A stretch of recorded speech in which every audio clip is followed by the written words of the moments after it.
Good evening, ladies and gentlemen. We're delighted to be back here among all of you with the Kohler Bold Art Pecha Kucha style featuring 6 architects. It's been 12 glorious years of hosting Pecha Kucha nights. Kohler has a 150-year legacy of living on the edge, combining futuristic thinking and rigorous craftsmanship to bring innovative, beautiful designware to life. Undoubtedly, design is embedded in its DNA, with a global footprint and a rich and diverse product buffet that offers plumbing products, bathtubs and basins, and home decor. Tonight, ladies and gentlemen, we celebrate design and listen to our skill masters who are up here in front. Theme is designing for the future.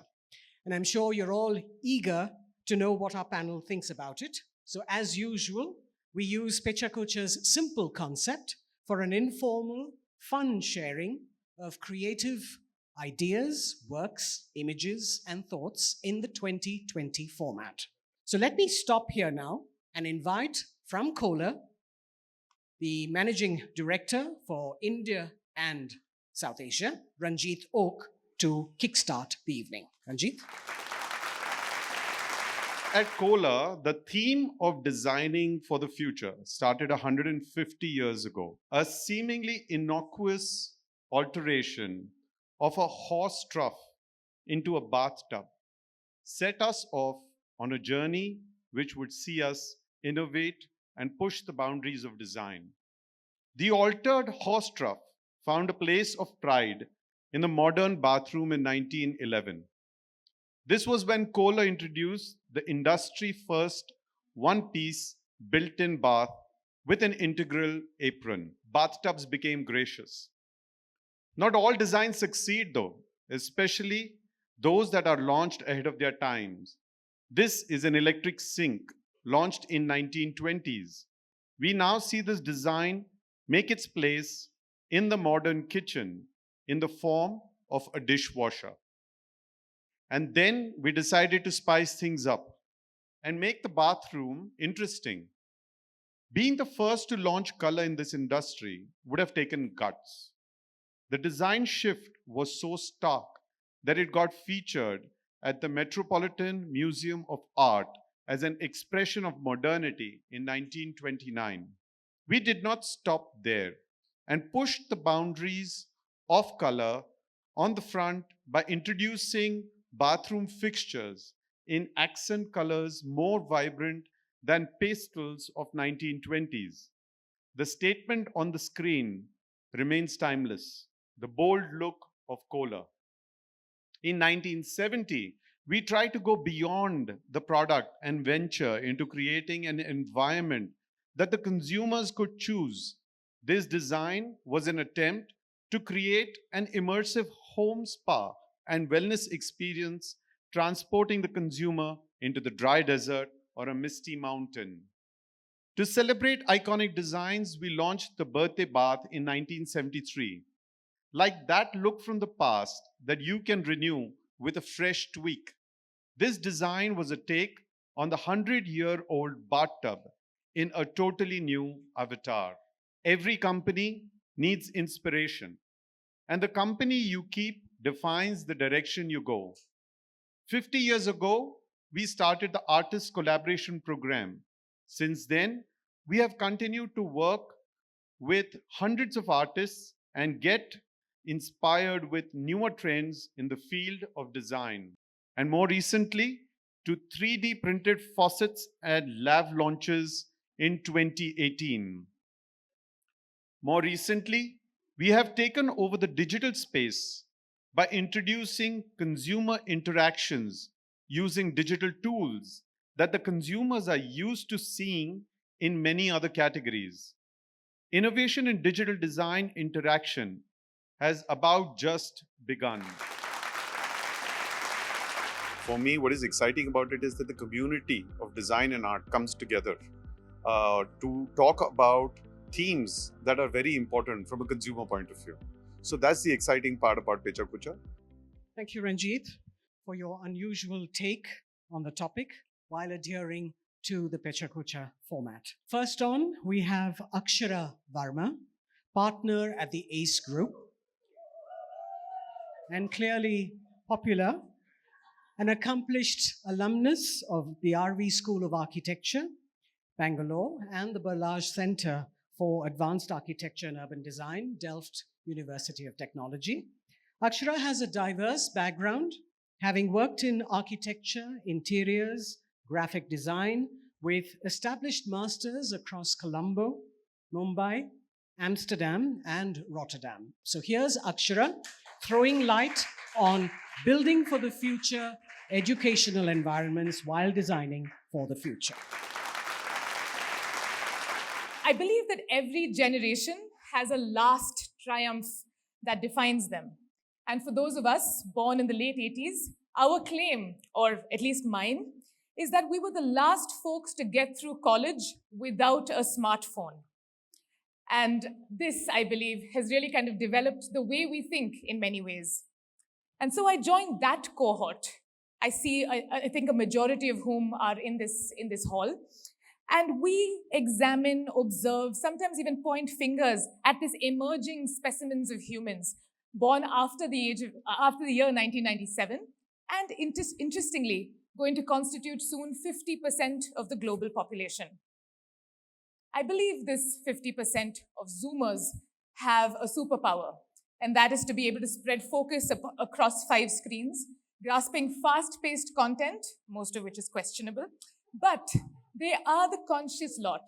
They take to the streets over diverse issues, climate, sexuality, and even Palestine. Let's rewind to 541 years ago. We're looking at the ceiling of the Sistine Chapel, Michelangelo's gorgeous frescoes, and at that dot, we see the touch.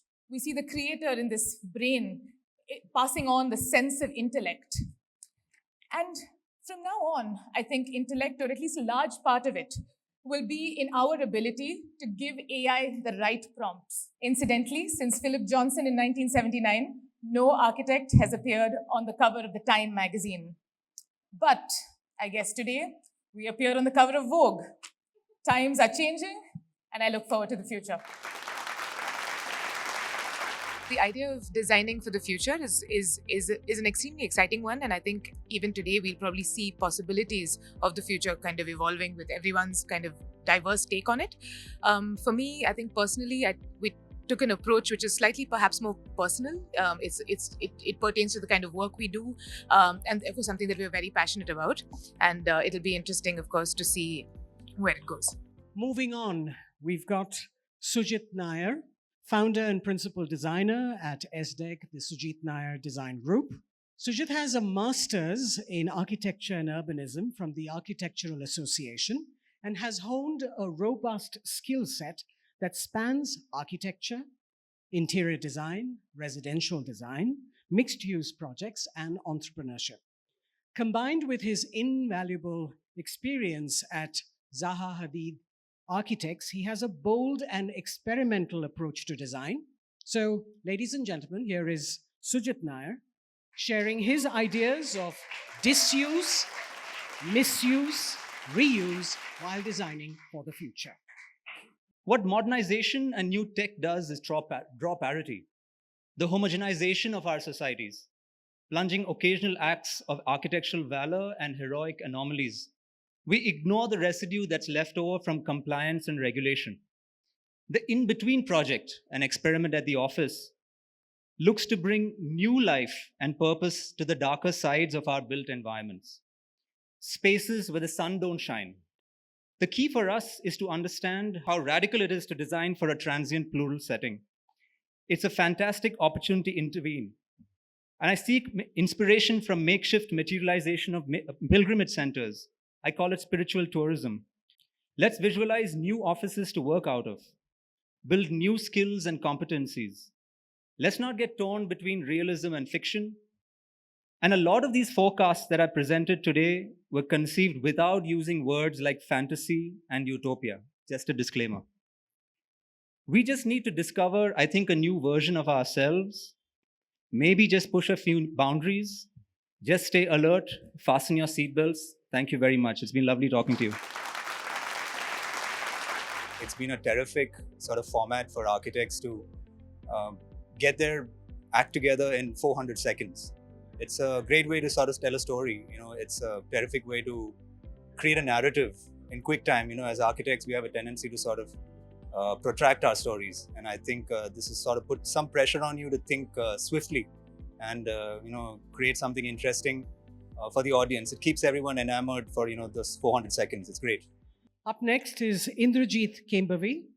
After completing his studies at the Sir J.J. College of Architecture, Indrajit worked with the renowned architect Gerard Dacuna before joining Kembavi Architecture Foundation, which was set up by his parents. In 2007, Indrajit and his wife, Neeta, established their Bangalore office that handles diverse projects across sectors such as real estate, institutions, airports, public buildings, healthcare, hospitality, and cultural projects. So please welcome Indrajit Kembavi with his 6 minutes and 40 seconds, presented as an ode to space and time while designing for the future. From the world's oldest city to a burgeoning metropolis all over, India presents vivid tapestry where past and future coexist in a duality of chaos and harmony, a designer's dream and their very nightmare, where context and language are never simplistic, but supremely intertwined and complicated. An ancient Peruvian shamanic ceremony in Machu Picchu connected me to the profound, a dimension beyond time and space, through primordial symbolisms, power of flora, and energy confluences. It merged the organic and the inorganic. In short, I realized that it's nature that manifests us completely, and we manifest nature completely too. Nature isn't just harmonizing and decarbonizing, but also life-sustaining, nourishing, and nurturing. Built forms integrating the sky with flora invigorates enclosed ecosystems through diversity, addressing the imbalance present in contemporary scenarios. While burgeoning populace necessitates cities to rise high, the learnings of humanizing them from mere functional machines to joyous celebrations, evoking and harnessing nature, sustaining and nurturing life forms. It's important that we take them from being inanimate objects to living, breathing, what we originally call the Vastu Purush. Contexts continue while subcontexts vary. Finally, does every story come to an end? Or is it just a pause in the wheel of time? Does the journey ever finish, or is it only beginning of something new?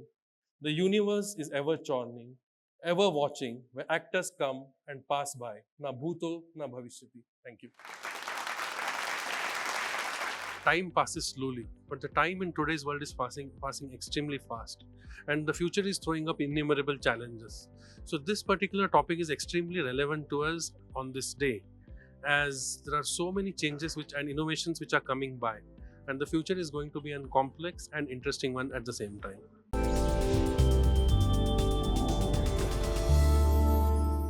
We're now moving on to someone who's a familiar figure with all of you.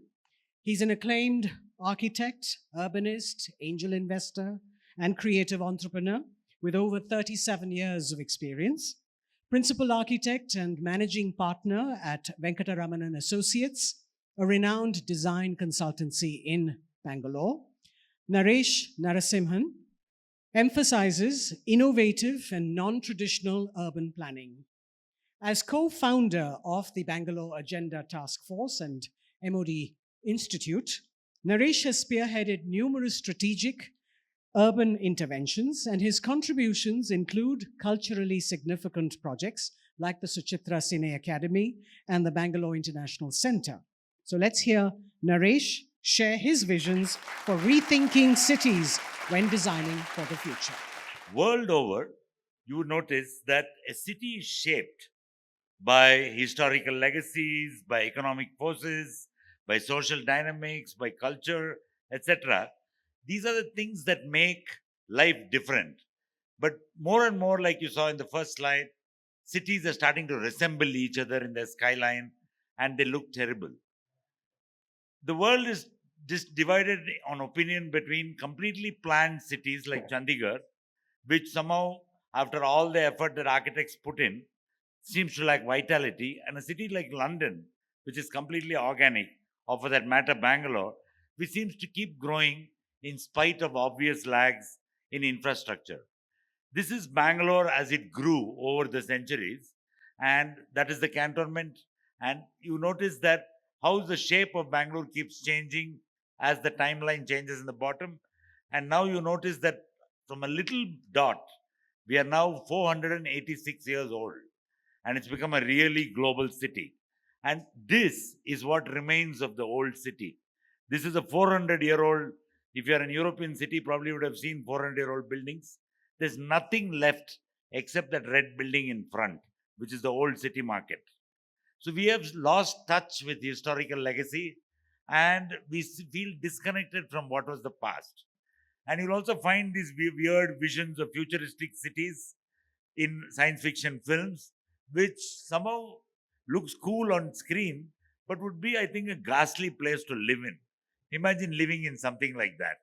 To conclude, what I want to say is that what is the role of the architect who builds the city? I think all of us are obsessed with building buildings, and too many people are getting into luxury interiors. I think some of you should at least now start putting effort into the city, because what's the point of having a city if you have a really great interior to live in, if the city outside is terrible? Thank you. Actually, I was one of the first organizers of Pecha Kucha in India, the Bangalore edition, about 20 years ago. And it's a format created by an architect couple in Japan, in Tokyo, and then spread all over the world. I think over the years, I think people have understood what it means to have 20 seconds per slide is still a tyranny, and you have to think how to talk for 20 seconds. So I think as it evolves now, probably it'll start, the timing probably should change a little bit, but still it's there in the same old format. Coming up next is Swapnil Valvatkar, founder of Collage Architecture Studio. He's an alumnus of Goa School of Architecture, and since founding Collage Architecture Studio in 2009, he has tackled diverse projects that include residential, commercial, interiors, and multi-level housing ventures. So, ladies and gentlemen, please welcome Swapnil Valvatkar with his thoughts on imagining the future through the lens of the present. I think even looking at how future would be read, I remember if you were a kid, you would have the astrologer coming up with a page and he would draw some squares and relate to it. Tomorrow he'll come with a screen and tell you what your future is. I think this is an image which was of Nike's Hyper Adapt, which was done in 1989 for Back to the Future. The shoes were done as a prototype for the movie, which never got built. It was only in 2018 or something, which is when this prototype came, and it didn't even succeed. So it took about 20 years from the idea of the future or shoelacing shoes to actually come here. I think this is another image that I would like to present. This is MG Road, right from the lens of the past, present, and the future. You have the boulevard, then you have the metro coming in, and probably tomorrow you would have the pod zipliners crossing over. But I think in all this, we really would have still forgotten how that pedestrian crosses the street. I think if you look at 100 years back, further, you would see cities which are built above the city, and you could have a hovercraft where the city houses. The entire city down will be crowded, and it would still have been a city above a cities. But this, I feel, in 10 years could be a reality. If you look at Bombay or Bangalore, where you have these podiums of parking, and people are building, and you have buildings one above the other, you could just connect those podiums, and people eventually could end up in living in just that upper level, where you have absolutely no connect to the ground level. Because when you go to this city, you really come down only to drive to the office. And eventually our cities would look like at multi-levels, where you have cities above cities, you have actually people living in different zones, and everything that you require is in your zone. Still going a bit further, again, I would question, where does that individual go? Looking at the future where everybody is on that screen, I think probably our own connect to the whole world could be a screen where everything is just within your touch. It could be 150 square feet of space where you have a screen in front, and you do everything along that screen. Everything is there for you. I think I've grown up seeing Pecha Kucha over the years because I came from Goa, and then I've seen it for whatever 15 years or 10 years, whatever it has been. And I think the format is getting better. The topics are getting better. Earlier it was probably a bit more direct. Today it is an interpretation, and probably tomorrow we don't know what it could be. So I think the format is getting very interesting. Ladies and gentlemen, we've now come to almost the end of the program, and we've got a final speaker, who is Korean George Vatakunal, Principal Architect at Korean George Architects in Chennai. He brings over 30 years of experience and expertise to the field, a graduate of the School of Architecture at CEPT. Korean has honed a robust skill set encompassing architecture, program management, leadership, requirement analysis, and design research. So please put your hands together for our final speaker, Korean George Vatakunal, speaking on designing for the future using the semantics of motion pictures that, of course, carry deep meanings. As architects, we are sensitively and holistically designing spatial experiences within the earthly parameters of gravity and time. Our driving forces include existential concerns caused by the ills of industrialization and rapid urbanization. However, our collective actions still have contributed to the serious degradation of the environment.